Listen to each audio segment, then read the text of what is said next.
بسم اللہ الرحمن الرحیم۔ سنا رہے ہیں، بتا رہے ہیں قرآن کریم میں ان واقعات کو ذکر کر کے لوگوں، تم کسی کی چمک پہ مر جاتے ہو، کسی کی دھمک پہ مر جاتے ہو، کسی کے لباس پہ مر جاتے ہو، کسی کے ٹوٹکے پہ مر جاتے ہو، کسی کے ٹوڑے پہ مر جاتے ہو، کسی کی شوق گبازی پہ مر جاتے ہو، اور تم کیا ہو؟ میری نبوت جیل میں ہے، جب تک میں نہ نکالوں، نکالنے والا کوئی نہیں۔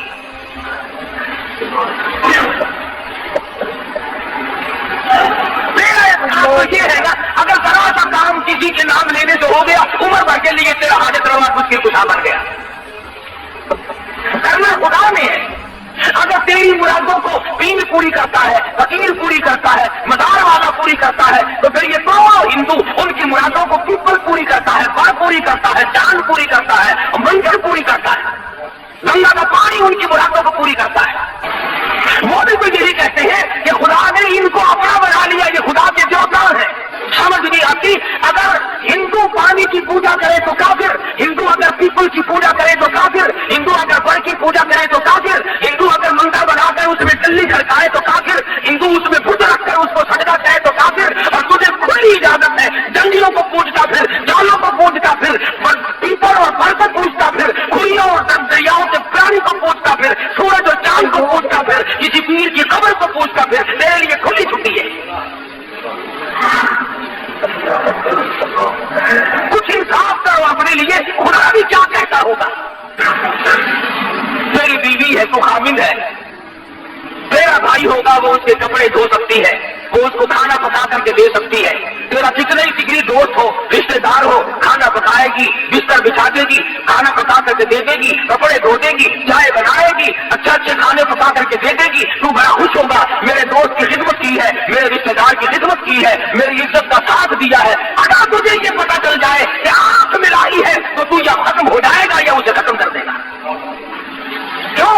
تو کہے گا کھانا اور چیز ہے، پینا اور چیز ہے، کپڑے بچھانا دھونا اور چیز ہے، خطر کرا دو اور چیز ہے، لیکن تیری عزت، تیری آبرو، تیرا بدن یہ میرا حق ہے، میرے سوا تیری آنکھ کسی کو نہ دیکھے۔ اور تو یہ چاہتا ہے، خدا یہ نہیں چاہتا کہ کھائے میرا، پیے میرا، پہنے میرا، جوانی میں نے دی، اولاد میں نے دی، تندرستی میں نے دی، اور سجدہ غیر کو کرے، خدا کو غصہ نہیں آتا۔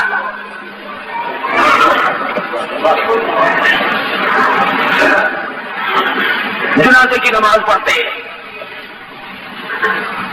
جنازہ ولی کا یا غوث کا یا قطب کا یا بلال کا، مومن کا، مسلمان کا، جنازہ صحابی کا کیوں نہ ہو، جنازہ تابع تابعین کا کیوں نہ ہو، جنازہ ولی کا ہو، مجتہد کا ہو، مجدد کا ہو، پیرانی پیر رحمہ اللہ کا جنازہ ہو، شیخ عبد القادر رحمہ اللہ کا جنازہ کیوں نہ ہو، خواجہ باقی باللہ کا جنازہ کیوں نہ ہو، بہاول زکریا ملتانی رحمہ اللہ کا جنازہ کیوں نہ ہو، شاہ رخ عالم رحمہ اللہ کا جنازہ کیوں نہ ہو۔ فرمایا میرے بندے جنازے کی نماز پڑھ، الہی کیا پڑھوں؟ فرمایا اللہ اکبر کہہ کے نیت باندھ لے، سبحانک اللہ پڑھ سکتا ہے، درود شریف پڑھ سکتا ہے، اس کے لیے دعا کر سکتا ہے، قرآن پڑھ سکتا ہے، دعائیہ کلمات پڑھ سکتا ہے، الہی رکوع کروں، فرمایا خبردار اگر سر جھکا درود شریف پڑھ، سبحانک اللہم پڑھ، اللہم اغفر لحینا ومیتنا پڑھ، اللہم اجعلہ لنا اجعل حالنا پڑھ، ربنا آتنا فی الدنیا پڑھ، اور دعائیہ کلمات پڑھ۔ الہی ہے تو اس کا بھی نام نماز میں تو جمعے میں سجدے کیا کرتا ہوں، میں تو عصر کی نماز میں رکوع سجدہ کرتا ہوں، مغرب عشاء فجر کی نماز میں سجدہ کرتا ہوں، تہجد رات کی نماز میں سجدہ کرتا ہوں، 4 سوابین کی نماز میں سجدہ کرتا ہوں، تحیۃ الوضو کی نماز میں سجدہ کرتا ہوں، عیدین کی نماز میں سجدہ کرتا ہوں۔ فرمایا ٹھیک ہے، وہ نمازیں میری ہے اور یہ بھی دعا تو مجھ سے ہو رہی ہے، مگر سامنے ابدال رکھا ہوا ہے، سامنے جنازہ قطب کا ہے، سامنے جنازہ غوث کا رکھا ہوا ہے، سامنے جنازہ پیرانے پیر کا ہے، خبردار اگر سر جھکا، رکوع نہیں کرنا، سجدہ نہیں کرنا۔ اللہ میاں بے نیاز ہے، عالم الغیب ہے، جانتا تھا کہ یہ لوگ اگر نماز جنازے میں سجدہ کرا دیا تو یہیں سے دلیل پکڑ کے بیٹھ جائیں گے۔ فرمایا جھکنا نہیں، نیت کھڑے ہو کے باندھ اور کھڑے کھڑے سلام پھیر کے اس طرح بڑھ جا، اے اللہ